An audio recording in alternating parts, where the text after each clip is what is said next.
Lisa. Yes, pleased to meet you. Nice to meet you. I'm Louise. Hi, Louise.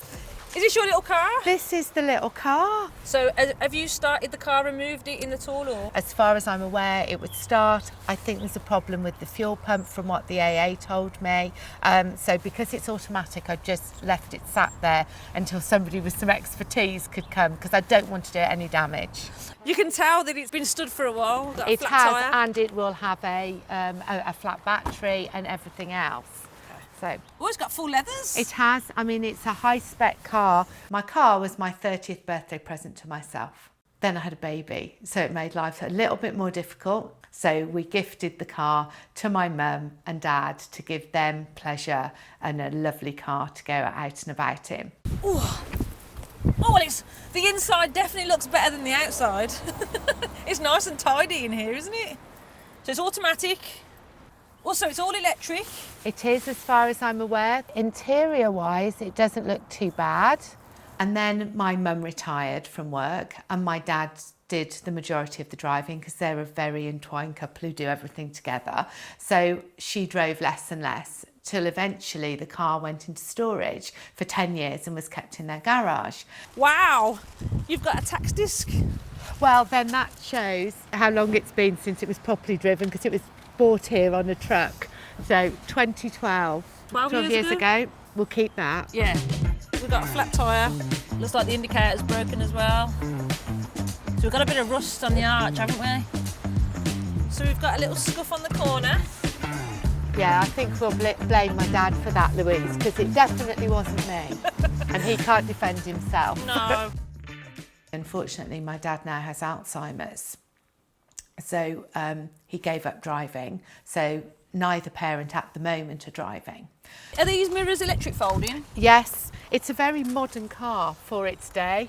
So we've got arch extensions as well.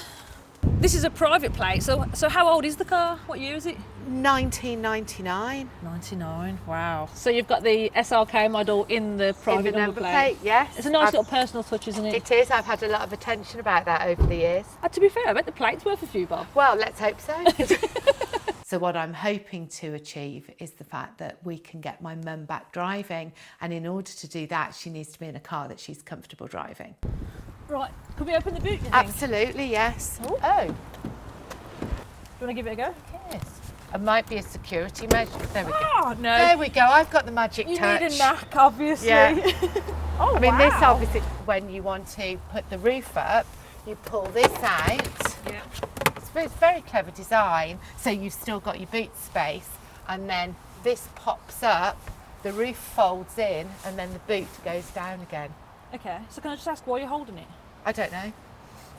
Oh, Oh, that's this why. is because Because the gas struts, Okay. they're weak. So you I need... don't know why I held it. I just held it Yeah, naturally. I was thinking, why is she holding it for? Yeah, it's because it needs new gas struts. That should stay up like that. Okay. So when you you shouldn't have to hold it. So yeah, new gas struts for that one then. Okay, so should we open the bonnet and have a Yeah, look? absolutely. Wow, that's a big old engine. It certainly is. Look at the belt. You can tell it's been stud. Is it okay? Yeah, it's just, I mean, there's no splits or tears in it, which is really good. But you can just see the condition of it, how long it's been sitting I'm there ashamed for. of that, Louise, but I'm hoping that Mercedes are built to last. The problem is the fuel pump. Well, that's what the AA told me. So therefore we left it at that point because it couldn't be driven. Okay, so I'm not that clued up with old Mercedes. So I just need to figure out exactly where it is and exactly where the issues lie. It's going to be a challenge, this one, I've got to be honest. Oh, like a challenge, Louise. My first gut response when I saw the car was, oh no, it's a Mercedes. Like, they're just renowned for being really difficult to work on. It's quite a prestige car. I have no experience in working not only with the Mercedes, but a Mercedes as old as this. So yeah, I was really, really nervous about working on it. Here she is, our lovely Mercedes. Abby, what do you think? I think it looks all right, yeah. Needs a bit of work. Yes, well, what we're going to do is we're going to get battery on it and we're going to fire it up and we're going to see how we get on. Is that all right? Okay, yeah. Do you want to go get one? Yep. Okay. Awesome. I'll pop the bonnet.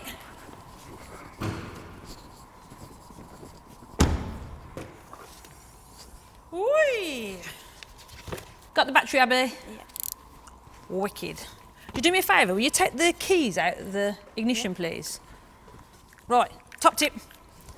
Remove the negative terminal from the battery first.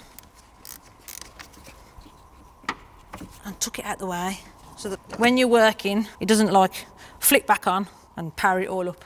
And then we'll do the positive. So make sure these are all out the way.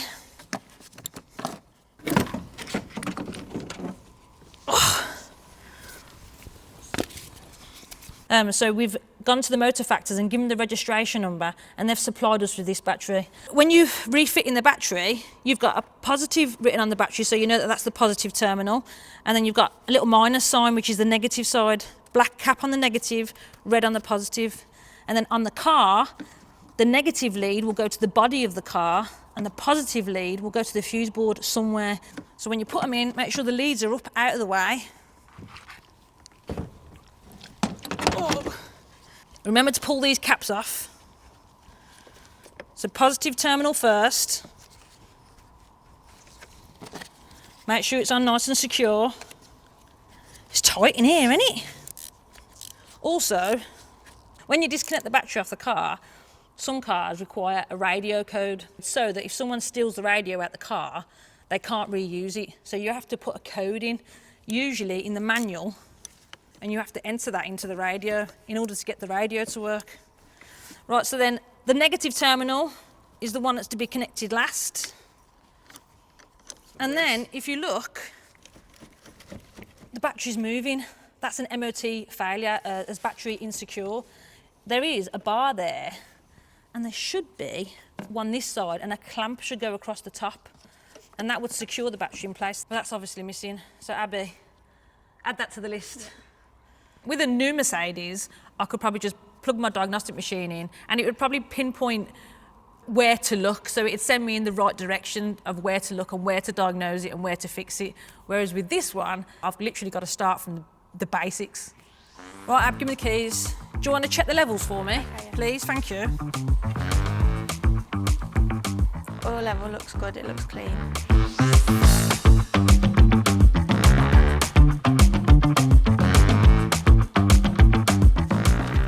Looks a bit dry in there. It's a bit dry? Yeah. Okay, it's because it's been stood for so long, isn't it? If it starts, it might be a bit rattly, a bit noisy, but that's because the oil pump hasn't increased the oil pressure. It's not the top of the engine yet. So if it starts and the oil pressure gets up, it should quieten down eventually. But should we give it a go? Yeah. Put the cap back on.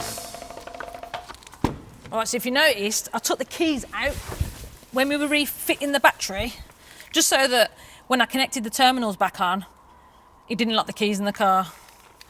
Good signs already. The interior light's on. I've got clock display, I've got mileage, so we know we've got power.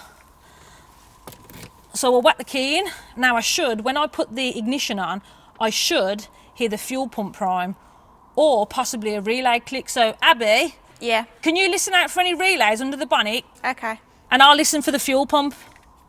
Are you ready? Yeah. The moment of truth.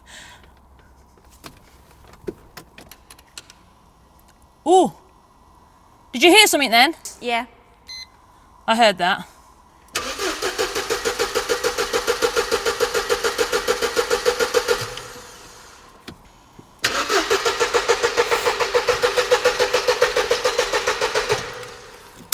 No, but I still didn't hear the fuel pump priming. No. I'll tell you what, let's go and check some fuses first before we go into the big stuff. Okay, yeah. Faults like this can take a long time to diagnose and to pinpoint, and that can cost a lot of money. You know, she's already spent a hell of a lot of money trying to fix the car and get it up to scratch, and it would have just keep costing her like a money pit. Okay, so we managed to locate the fuses under all this wire. So we've got a bunch of 15 amps there, and F5 is for the fuel pump, so it's that 15 amp fuse there. So if we look, that's okay. I have gone down and checked all these. So all the fuses in this line, these are all correct, so we know that it's not a fuse issue. So next job, let's go and find the fuel pump. So we've got oil, we've got fuel. Got fuses, we've got power in the fuses. Brilliant, so we check power at the back of the fuel pump, yeah? Yeah. Right, send it up, let's see if we've got power at the back of the car. The fact that the car has been stood for so long, there'll be quite a bit of corrosion under there. In an ideal world, everything will just come apart and we can just cure the problem. But the fact that it's been stood so long, things are going to be corroded, things are going to snap, things are going to be seized. You could open a whole can of worms. So we've got the car up in the air now. We need to remove this triangle cover. So it looks like we've got 3 10mm, and this one goes quite high up, so I've had to use an extension. I've got my goggles on because it's so rusty. So these are only like little plastic nuts. Oh my gosh.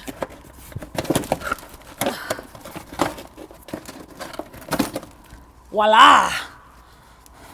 We've got the fuel filter and the fuel pump. They run both next to each other. They do look new, nice and shiny. Okay, I've got just 2 terminals on this. Quite basic actually. Right, I'm just going to check that there's power at this end of the pump. So, Abby, can you just crank it for me, please? I've got both pins on the end of the terminals. I just want to see. Okay. Okay. No, nothing. We could have a serious problem here. Obviously we've got 12 volts at the front of the car. We've got 12 volts at the fuse, but we've got no voltage at the fuel pump. So it might not even be the fuel pump now. We might have some sort of breakage somewhere, might be somewhere in the wiring. It's going to be really long now because now we've got to chase it. So it's not as simple a fix as what we thought. But this is why it would have cost so much. This is why it would have cost Lisa so much money, because it's the time that it's going to take now to chase where the problem lies. So with a car this age, and because of the unknown, there's a big dilemma on what you do to it. I mean, do you let it go and you scrap it? Or do you find someone that's going to invest the time and the knowledge in fixing it, repairing it, to keep it? Now, for Lisa, it's got really deep sentimental value. So she really wants to get it on the road and keep it. So that's what we're going to try and do for her. So there's no voltage at the rear of the car. So we've come down and obviously we've got voltage on the fuses, but there's some sort of break somewhere along the wiring. So we're going to go to the relay, which I found right underneath these fuses. Now it's inside this plastic case. So we've got the ignition off. I've got to be really careful here.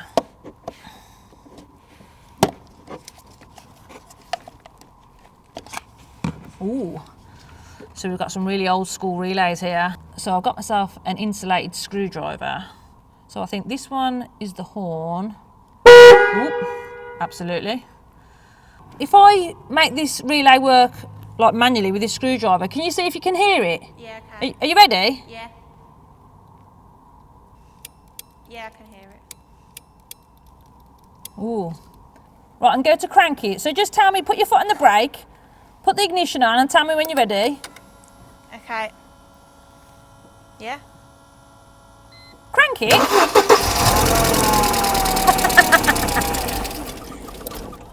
Whoa, she's alive. We're halfway there.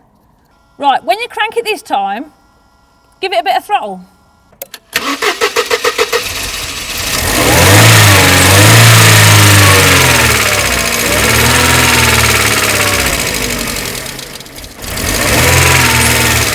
Right, so as soon as I let go now, it cuts out. So I'm having to like re-engage that relay to get it to carry on running. So when I let go of it, that's when it cuts out. Okay. Oh, I think we might need a new one of these.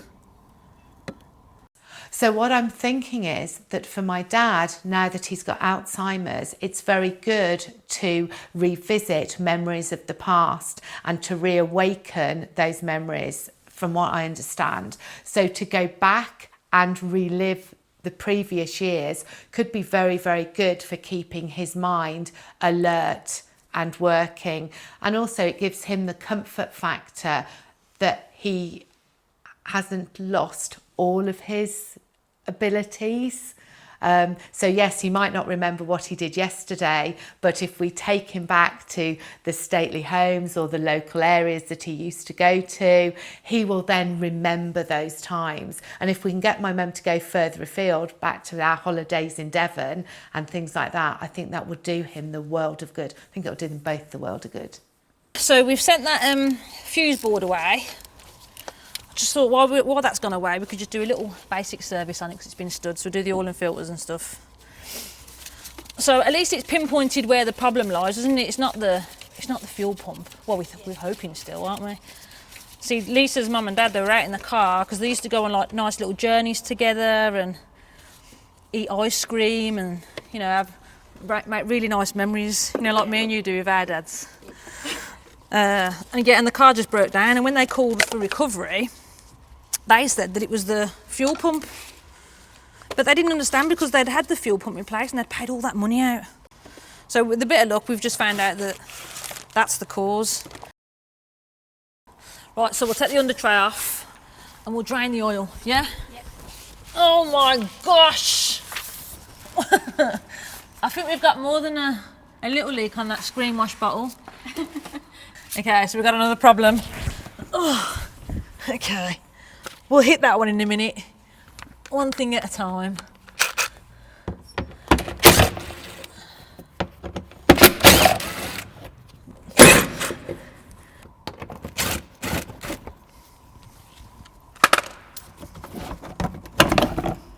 Can you grab this for me, Abby? Thanks, mate. Oh, you got the 3/8 socket on the bar so I can take this plug out? Yeah. Thank you. It's not much fun with all this water down here. Oh my God. Let's just hope we don't get this all everywhere because I don't fancy it going in my hair. Don't really want to clean it up either. Yeah, that's your job, mate. I ain't cleaning up no oil. Here it comes. And do you know what the one good thing about it? It smells nice. It's not like gearbox oil where it stinks. It's coming out a bit treacly, but that's going to be because it's cold. You see, when you change your oil, the engine should be warm, and then the oil is thinner, and then that way it all comes out. Because the oil's been in here a while and it's all cold, it's coming out a bit gloppy. The one good thing, mate, is that we've got no little signs of metal shards or anything in here. Obviously, I've took the oil cap and the dipstick and the oil filter is loose, so it doesn't create that vacuum. So now that means all the oil's coming out.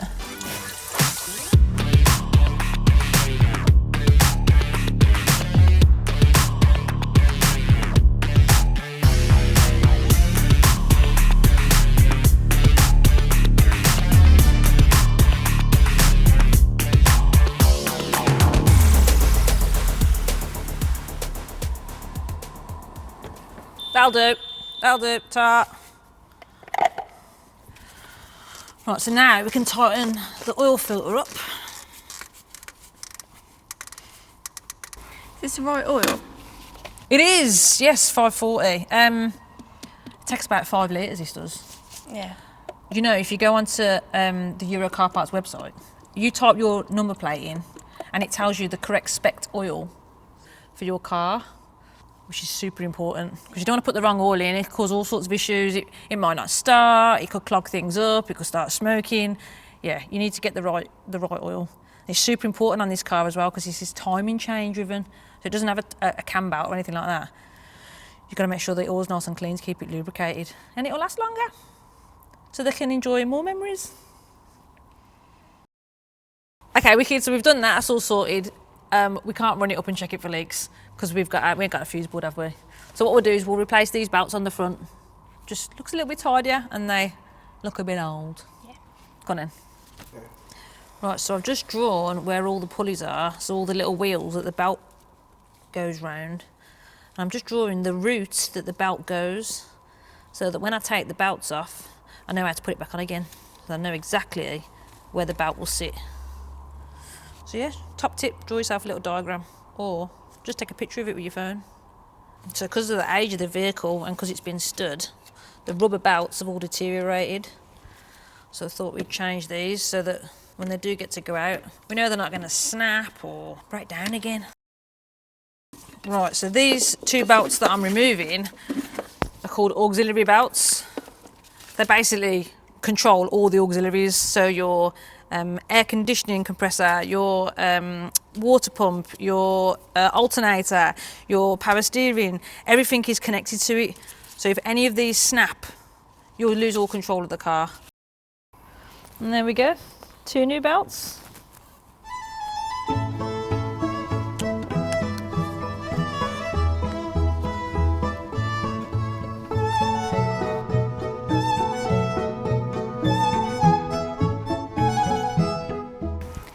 I've just fixed the side repeater. What are you doing? I am trying to fix the boot, the gas struts, because when Lisa was in it when we went, she kept donking herself on the head, look. So every time she goes to get her shopping out, she has to hold the boot with one hand and do what she's doing. So these gas struts, they're just gone weak over time. So we're going to whack 2 new ones on.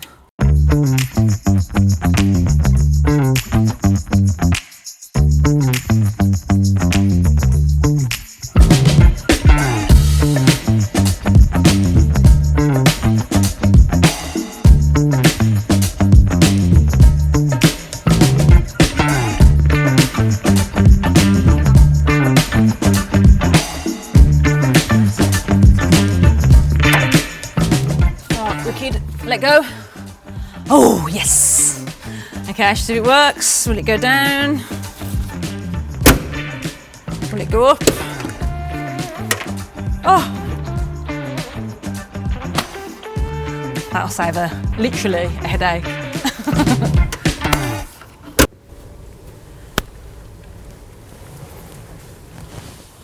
It's nice, isn't it? Yeah. Oi, oi.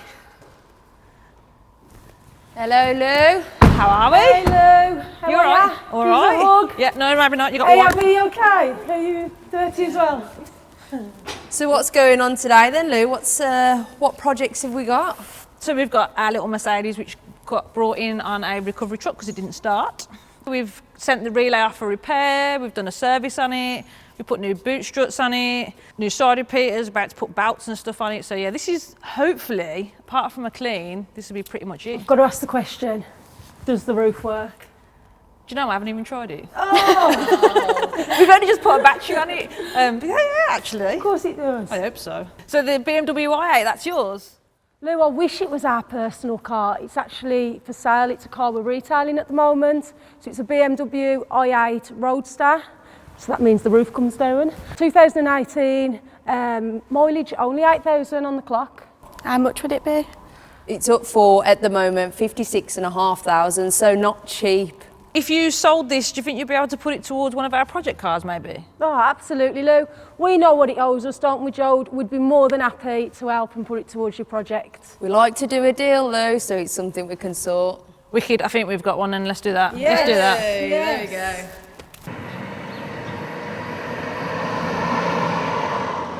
Right then, so the relay went up for repair. We've got it back. We've whacked it in. Hey presto, the car fired straight up. It drives like an absolute dream. Had it MOT'd, cleaned it, polished it, sun's out, roof's down. We're going to take it back now and give Lisa's mum and dad a lovely surprise. Yeah, put a smile on her face, and mine actually.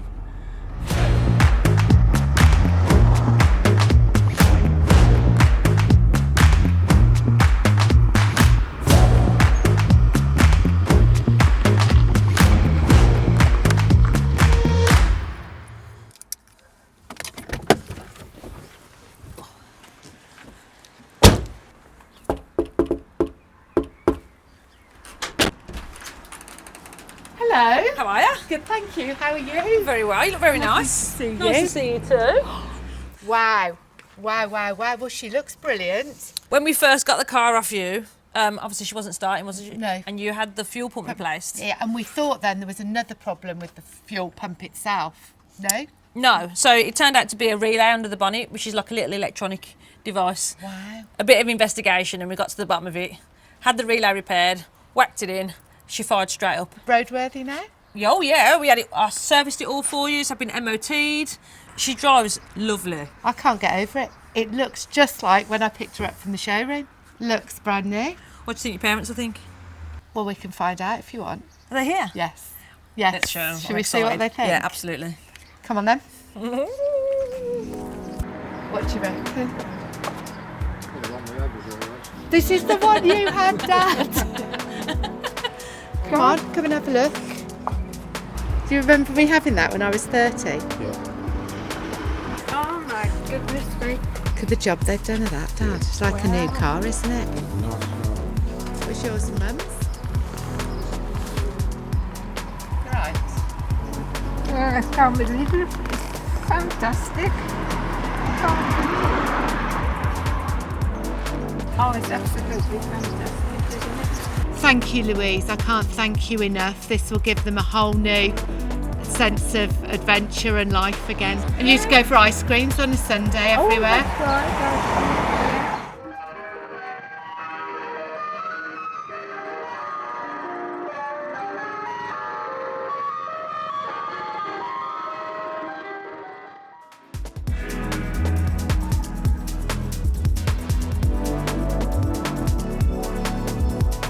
Whack it all on.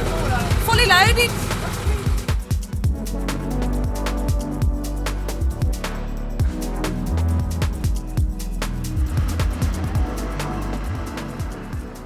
It doesn't get any better than this, does it? Sun's out, roof's down, Ice creams in. family, memories, New friends. new friends. Cheers. Cheers. Thanks, Louise. Cheers. Cheers, Dad.